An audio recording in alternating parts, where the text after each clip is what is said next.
Para que possamos iniciar, por favor, fechem os olhos. Amado Senhor, nós agradecemos esta oportunidade onde nos reunimos em sentimentos, em pensamentos, nos lembrando da imagem do amado Mestre Jesus. Estamos aqui em Seu nome, Pai. Que possamos contar com a assistência do plano espiritual, nos inspirando, fornecendo fluidos para que possamos sair daqui bem melhores, e também para os nossos irmãos que estão nos lares, conectados em nós, em pensamento, que possam receber as melhores vibrações de paz e de harmonia.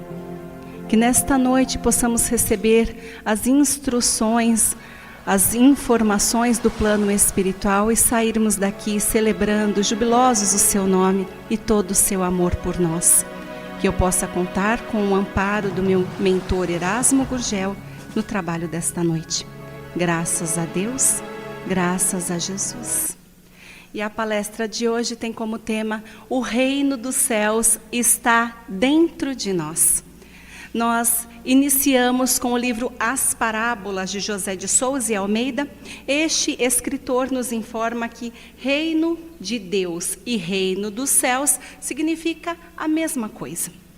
Ele nos informa que os antigos e as religiões, eles diziam que o céu era um lugar no alto, destinado à morada dos eleitos de Deus, que deveriam passar a eternidade em beatífica contemplação. Então seria um lugar de inércia e estagnação.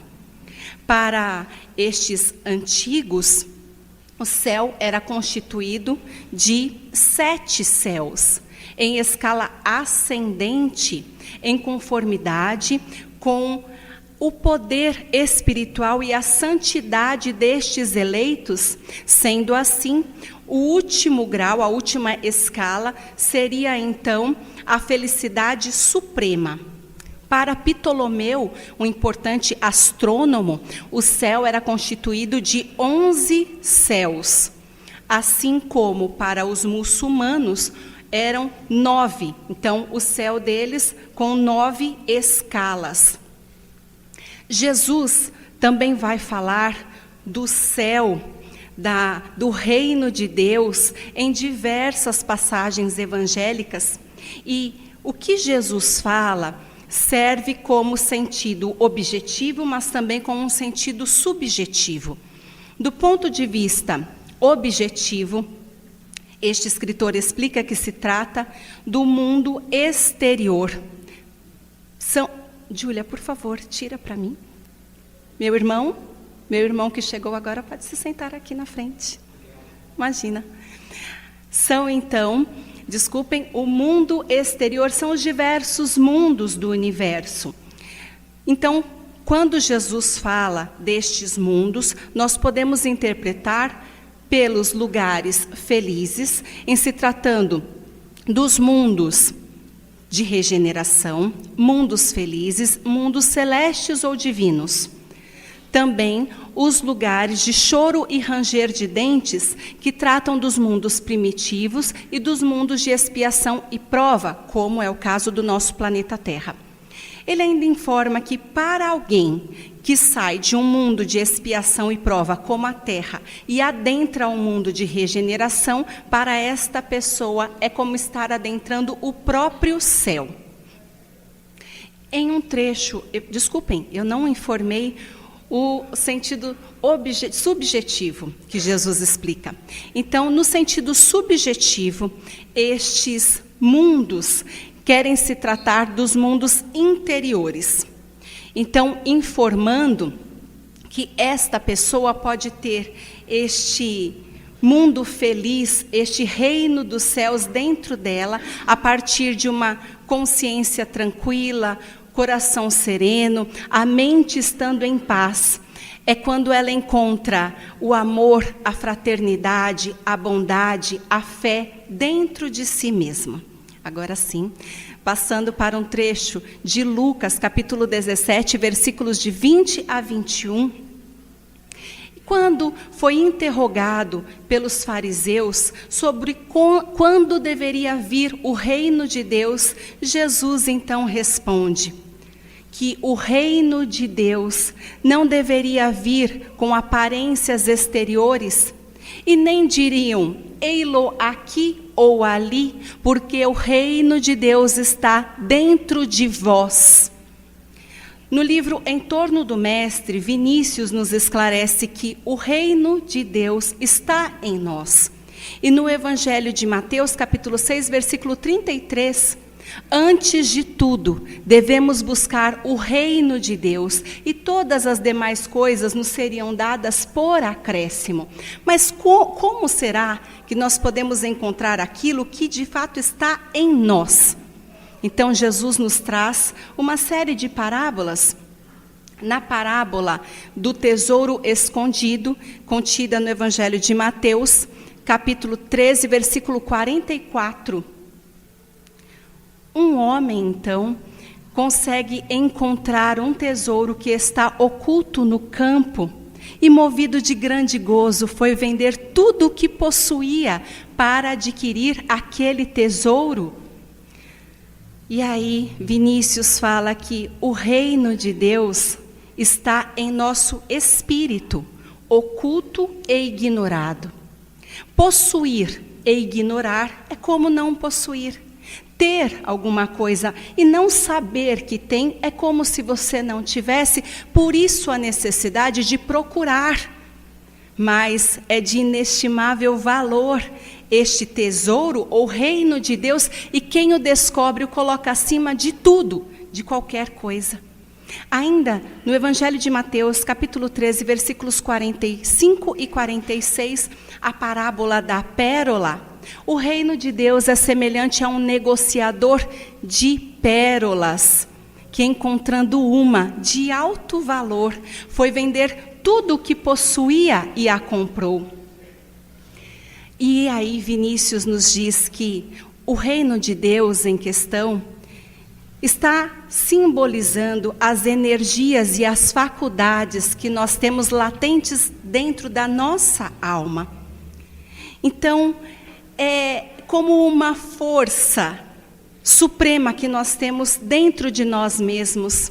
É o reino da vida, da imortalidade, do poder, que nós só conseguimos perceber quando nós sentimos as vibrações do plano espiritual. É aquele reino da força que consegue superar todas as coisas. A partir de qualquer tipo de engano, de tribulação, de problemas terrenos, você consegue superar e você não se sente desvalido de nada.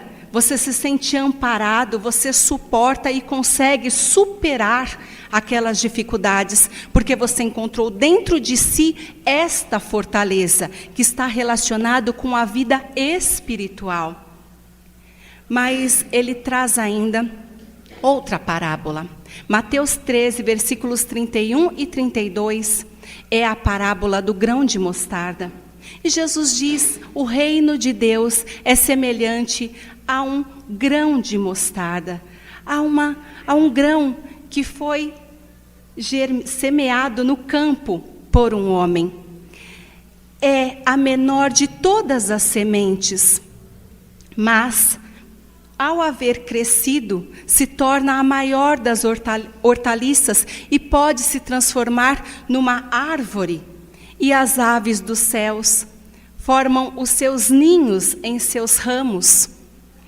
Então, este escritor vai explicar que isso está relacionado à força de expansão que está dentro de nós, junto com a justiça que vem do próprio Deus.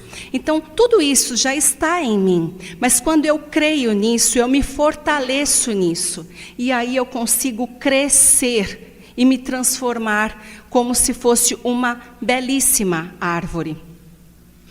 Nós ainda temos informações de que o roteiro para encontrarmos o reino de Deus é o cumprimento do dever, a prática do bem e a conduta reta, Assim, nós poderemos alcançar o reino de Deus que está dentro de nós. Mas ele ainda traz diversas passagens do Evangelho, dizendo que Jesus afirma: nem todos que dizem Senhor, Senhor, entrarão no reino dos céus, mas somente aqueles que fizerem a vontade do meu Pai que está nos céus. Em outro trecho, Jesus informa que muitos dirão: Senhor, em teu nome profetizamos, expelimos demônios, fizemos maravilhas. E Jesus diz: eu não os conheço, afastem-se de mim, vocês que praticaram a iniquidade, ou seja, que estiveram ligados a qualquer tipo de injustiça. Por outro lado, Jesus ainda diz que em determinado momento o rei lhes diria: venham, benditos de meu Pai, pois está destinado a vocês o reino que foi preparado desde a fundação do mundo, pois tive fome e me deram de comer, tive sede e me deram de beber, estive nu e me vestiram, quando fui forasteiro, me recolheram, estive enfermo e preso e me visitaram. Então os justos perguntarão: Senhor, quando foi que te vimos nestas condições e te assistimos? E ele, então, o rei, dirá: todas as vezes que assistiram um dos meus mais pequeninos irmãos, foi a mim que assistiram. Então é a caridade. A caridade moral, a caridade material, é a caridade também que nos ligará ao reino de Deus que está dentro de nós, que pertence aos justos, que pertence aos amorosos, os misericordiosos, os pacificadores. Estes bem-aventurados também conseguirão encontrar o reino de Deus que está dentro de cada um deles. Mas eu encontrei um livro excelente, que é Parábolas Terapêuticas, de Alírio de Cerqueira Filho, e ele traz elucidações acerca destas parábolas. Segundo ele, são parábolas da autoconsciência ou do despertar da consciência. Achei fantástico, porque ele nos informa que as leis divinas se encontram dentro da nossa consciência, mas em germe, pequeninas como uma semente, e devem ser, sim, germinadas para que possam frutificar. No Livro dos Espíritos, questão 115, está lá os Espíritos dizendo para Kardec que todos nós fomos criados simples e ignorantes, mas temos que evoluir para alcançar a felicidade plena e assim nos aproximarmos de Deus. Este escritor também vai nos informar que o princípio inteligente, ele existe em cada criatura de Deus. E este princípio inteligente, ele vai se desenvolver passando por todos os reinos da natureza. Então, pelo reino mineral, vegetal, animal, chegando no reino hominal. Mas, chegando no reino hominal, ele ainda está simples e ignorante, porém já está dotado de livre arbítrio. Então, do primitivismo até a angelitude, do átomo ao arcanjo, este princípio inteligente se transforma até chegar em espírito, até chegar no período de humanização, que é quando ele tem a consciência do futuro, consegue ter a capacidade de distinguir entre o bem e o mal, e assim adquire responsabilidade sobre os seus atos. Portanto, é um longo caminho que nós precisamos percorrer para assimilar diversas coisas. Da mesma maneira que a pequenina semente pode se transformar numa árvore, nós também, o processo de evolução do ser é semelhante. Porque assim que nós temos, então, o livre-arbítrio, e conseguimos ter as leis divinas presentes na nossa consciência, nós conseguimos utilizar tudo isso a nosso favor, se temos a vontade de evoluir, e desta maneira nós podemos crescer e nos tornarmos plenos em consciência. Quando nós fazemos isso, nós conseguimos então crescer e temos ramos que podem abrigar os pássaros, as aves do céu que fazem seus ninhos em nós. Isso significa, segundo este escritor, que o ser consciencial pode abrigar outros seres. Nós podemos acolher pessoas, seres vivos como os próprios animais. Nós podemos instruir, amar, nós podemos encaminhá-los ao Senhor. E é quando você tem plena consciência de tudo isso, que você se enobrece e você ajuda a enobrecer. Ele ainda fala para nós que quando você toma posse, então, desta consciência, você desperta, você consegue encontrar o tesouro oculto dentro de você, mas precisa, novamente, ter vontade de evoluir, ter esforço para avançar. Desperta e encontra o reino de Deus dentro de vós. Precisa também de modificação. Então, abandonar o homem velho para tomar posse o novo homem, da forma como Paulo nos ensinou. Então, que seja uma nova criatura, e somente como nova criatura, fazendo transmutar sentimentos de egoísmo e dando abertura a novos sentimentos, sentimentos que te preenchem de bem, sentimentos que te preenchem de virtudes. Aí sim, você está no caminho para encontrar o reino de Deus.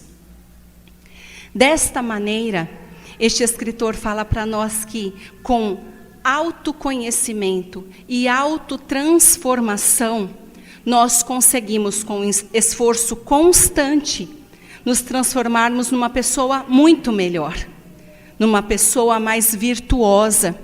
E é quando eu me transformo nesta pessoa melhor e mais equilibrada que eu consigo finalmente encontrar pontos muito positivos dentro de mim. Eu consigo me encaminhar melhor neste mundo porque eu confio no meu potencial. Eu posso ser uma serva do Senhor e para todos os meus irmãos ser ponto de luz realmente a brilhar nesta terra.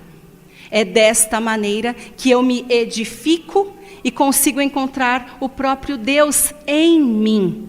E é desta maneira que nós trazemos a reflexão de hoje. Será que é fácil encontrar o reino de Deus em nós? É fácil, meus irmãos? Não, não é fácil. Porque como nós dissemos até aqui, primeiro, esforço, autoconhecimento e autotransformação. Eu sempre falo, quando eu estou falando de reforma íntima e autotransformação, que nós precisamos nos reconhecermos como realmente somos. E muitas vezes isso me dá medo. Muitas vezes eu não quero reconhecer a pessoa que eu sou. E eu preciso saber quem eu sou para que eu possa me reformar. Para eliminar egoísmo e adquirir virtudes, eu preciso saber quem eu sou. Então, este é o primeiro ponto. Eu preciso me identificar. Quem sou eu? Se eu sou uma viciada, se eu sou uma leviana, eu preciso saber quem eu sou. Para que desta maneira eu possa me esforçar, para me edificar, me transformar, para me retificar como uma cristã de fato. E a partir daí eu posso, com vontade, me esforçar na modificação. Autoconhecimento, existem diversos livros da doutrina que trazem para nós todos os esclarecimentos que nós precisamos ter. Eu citei aqui livros, inclusive, que mexem com a psicologia. São excelentes, que fazem uma verdadeira higiene no ser, para te encaminhar para o caminho melhor. É apesar de tudo isso que você tira defeitos e coloca qualidades, que você vai se preenchendo do bem, para que um dia você realmente esteja com este reino translumbrante dentro de você. Mas precisa de tudo isso. E aí, a segunda reflexão é: vocês estão se esforçando para encontrar o reino de Deus? Nós não podemos dizer que somos pessoas melhoradas sem este esforço. Eu não posso dizer que as meninas têm uma mãe excelente se essa mãe não faz este esforço diário. Como é que eu posso cuidar da educação das minhas meninas se eu não me eduquei para mim?